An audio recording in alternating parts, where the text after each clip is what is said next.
পাগল হয়ে গেছো। আচ্ছা বলো তো, একটা নৌকায় কটা মাঝি থাকে? ও, এটাও বুঝে তুমি জানো না?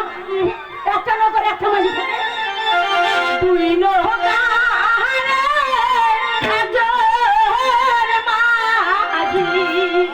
মর্জিনা পারিবে কেমন করিয়া,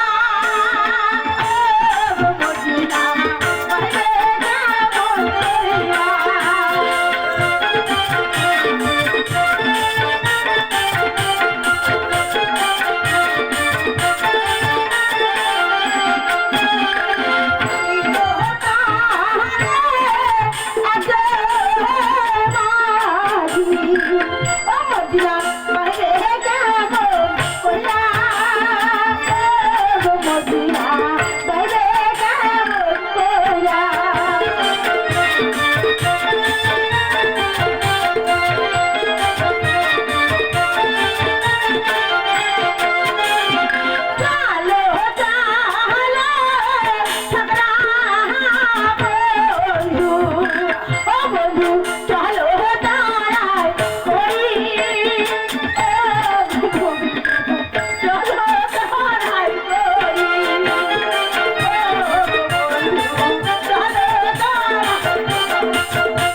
করবো না।